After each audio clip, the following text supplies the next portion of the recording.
It's a new fishery, it's a trial fishery, started last year, and we're continuing it. So, yeah, you want to pick it up. Cool. So Manila clams, they are native to the Western Pacific and actually brought to Europe and the UK as part of kind of aquaculture trials and purposes more than anything else.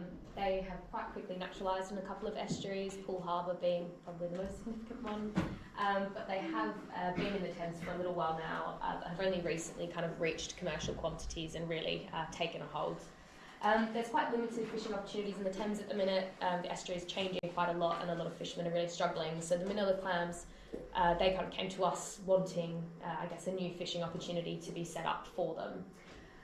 We decided to run a trial fishery so we could get some local data. We had Poole as kind of an example, but there are quite a couple of kind of site-specific things that meant we wanted more localised information. So quite highly variable in terms of their populations. So we needed that site-specific data. But not only that, we've got quite a lucrative cockle fishery that operates out of the Thames, and they occupy quite a similar habitat and are harvested using similar gear. So we wanted to understand the impact of a clam fishery on that existing fishery already. And then on top of that, we also have a really complex network of MPAs that exist. So that map over there, each different kind of polygon is a different designation. Triple SIs, SACs, MCZs, the works really are in our region. So we needed to understand, I guess, the environmental impact of a potential clam fishery as well. So in 2024, we aimed to determine a gear type, pretty much, that harvests Manila clams effectively. So we ran a trial fishery that involved 8 trialists using 3 different types of gear, kind of from a lower tech gear, just being a dry dredge, all the way up to a cockle-style suction dredge. And we had 8 trialists kind of running around on the ground, giving them a go. So just a quick rundown and some nice pictures of what happened. Throughout, we had a 4-week, or I guess really a 3-week fishery. During that time, we did 28 boardings and 4 landings. We had 4 damage rates in replicates of kind of 3 or more samples across 6 of those vessels.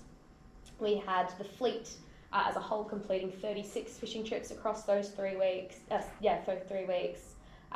The fleet developed or adapted kind of 8 sets of fishing gear, often completely from scratch, having never used a dredge before, never fished the clams before. It was actually quite impressive, and I think the trialists' kind of innovation, expertise, investment in the trial is what made it such a success.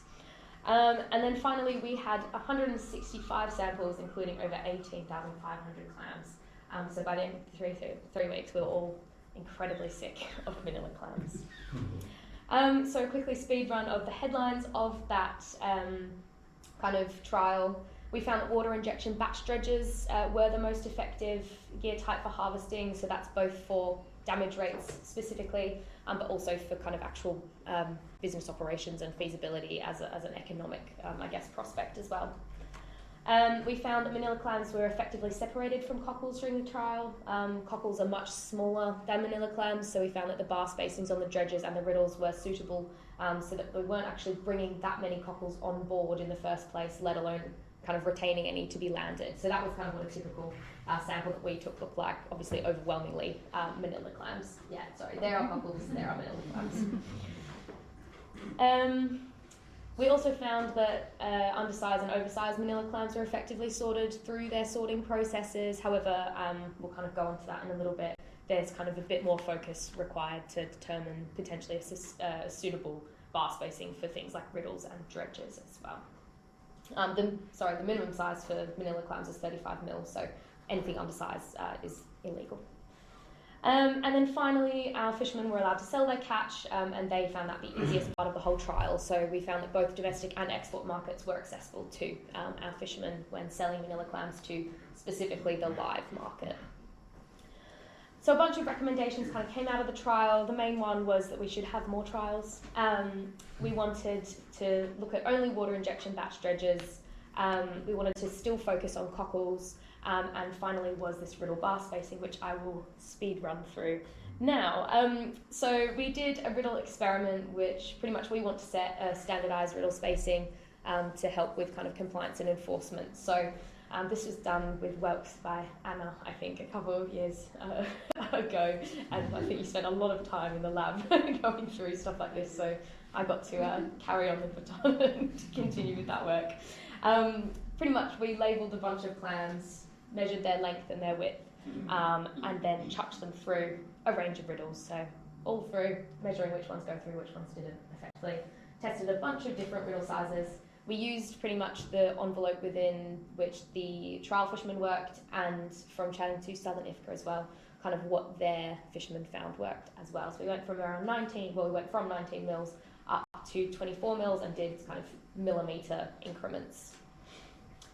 I won't go through this in any detail, but after kind of a couple of bits of analysis, a couple of quite confusing graphs, we've landed on a kind of recommendation. This kind of needs to pass through people who are paid a bit more than I am to really nail down exactly what we're looking at. But from preliminary stuff, potentially around a 22 mil riddle size to carry through for the next year's couple of trials.